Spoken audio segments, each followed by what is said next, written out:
Hi, this is Sam Lee with the Charlatan, and I'm here with Antonio Davis, former NBA Toronto Raptors player and former NBA All-Star. How are you today? I'm doing just fine. Thanks for having me. Are you excited for the NBA All-Star weekend? Ooh, yeah. Although it goes by fast and you don't remember a lot, there's just so much going on at one time. But what a great opportunity to bring some of the best of the game up to Toronto and kind of showcase their talents. So I just want to talk about your Pacers years for a couple of years. Okay. So coming out of high school or college, you were drafted in the second round, the 45th pick, right? So what was it like coming into the NBA with maybe not the highest expectations? Well, what actually happened is I came out, I was real skinny, not very skilled. So I had an opportunity to go overseas. I played in Europe and Greece for 2 years. And then I came back to the States. I played in the summer league, and it really wasn't a good fit at that time. So I went back to Italy, and I played for a year. Luckily for me, an NBA coach, Mike D'Antoni, was coaching in Italy, and we basically every day, we got up in the morning, we talked hoops, he worked me out, I got some lunch, I lift weights, and then I came back in the evening and I played with the team, and he just kind of groomed me for the next 6 or 8 months. So when that next summer came up, I was really ready to go to the NBA. And at that time, the Pacers had a new coach in Larry Brown. So it was just a perfect fit, perfect opportunity for me, and such a blessing to play under a coach who was really going to teach me how to play. So that one playoff series where you hit those two turnaround threes. Oh, my goodness. Want to talk about that? It was funny. When I'm asked about that, I was actually in the back. I got kicked out of the game for fighting, as usual. And, you kind of think the game is over and you're upset. And then you hear this roar of the crowd. They're showing the replays of Reggie hitting all those shots, basically coming down to we're within two. And then he hit a couple free throws. It's tied up. And next thing you know, somebody missed a free throw. We make two and we win. And it's just an incredible moment. Reggie has always been one to bring those kind of moments to our team. And we needed him most of the time. So when you went to the Toronto Raptors, you became more of a leader at that point. Statistically, one of the better centers in the NBA. Yeah. So what did you have to do for the team as an individual and as like a leader to make your team succeed? It was difficult at first. Playing for the Pacers, I might get 6, 7, 8 shots a game, and all of a sudden I come to Toronto and it's like they're giving me the ball. I'm like, I'm giving it back. Like, that's too many shots, But on the court, it was just a thing of, depending on me to protect the paint, rebound. Those are always my goals first. And then I just did a lot of work during the summer and the off season to contribute more offensively. That first year we had a great coach in Butch Carter who really allowed me to try a lot of things. I failed a lot, but he stuck with me, which really gave me a lot of confidence.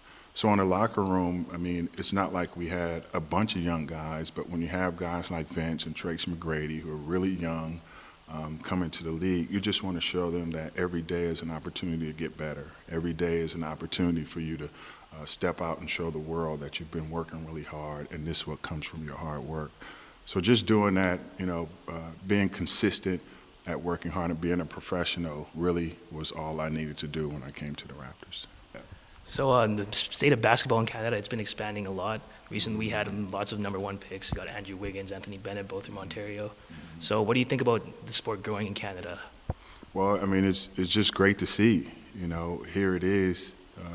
Kids are having an opportunity to start at a young age, learn the game the right way, be inspired by players who are actually in the NBA. So there's a connection there. It's not like I'm going to go play and there's never an opportunity for me to play in the NBA. There is. And I was talking about it the other night. There's scouts anywhere. So you got to be careful. You get out on the floor, you never know who's watching. Social media, everybody has their phones out. So you better act like, somebody's watching every time you step on the floor. Yeah. So I don't know how much you follow Carlton basketball, but Carlton has the best CIS team. I don't know how much you follow them, but recently they had a couple players called the Scrub Brothers. Scrub Brothers? Yeah. Okay. So they basically one was the MVP of the CIS, Okay. and one was the Defensive Player of the Year at the CIS when they graduated. Even Charlatan has taken steps in their basketball program. And so, what do you think about the CIS in general? Well, you know, I didn't know much about Carlton, but my man Jonathan Chang was in my ear ever since I've been here about how great they are. So I'm really looking forward, you know, to seeing them play. And it's just one of those things that you have to make connections.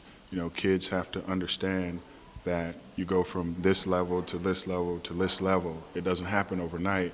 And that's the process in life, you know. As a kid, you start at a certain point. Your parents are telling you what to do, and all of a sudden you go to high school and college, and you're out on your own. It's just a transition, you know, that kind of pulls through. So I'm just happy that, you know, there is some success, which gives hope, which keeps kids interested in the game. And sooner or later, you know, this is going to be a hotbed, you know, just because kids are really picking up the ball at an earlier age, and you're going to see a lot more success. So in the NBA right now, who do you follow as a team, and what's your favorite team? What's your favorite player? It was funny because I was here with Dale Curry, and Steph was just a little bitty kid, and I would see him at practice throwing the ball up and playing against his brother and shooting with his dad. And to see what this kid is doing today, really transcending the game, it's just awesome to watch. So. And I'm from Oakland, so I watch a lot of Golden State. And then I also watch Indiana and Toronto for obvious reasons. I love San Antonio just because I love the way that they play. But just some of these young guys, they just amaze me, like the Kevin Durant's and the Russell Westbrooks. It's like Kevin Durant is this guy as tall as I am and can handle and shoot and all that, and I just don't get it. And LeBron, kind of the same thing. But you know what? Since I work for ESPN and I do some radio and all of that, there's not many nights where I don't have a game on, you know, or I'm not listening to a game or I'm not watching.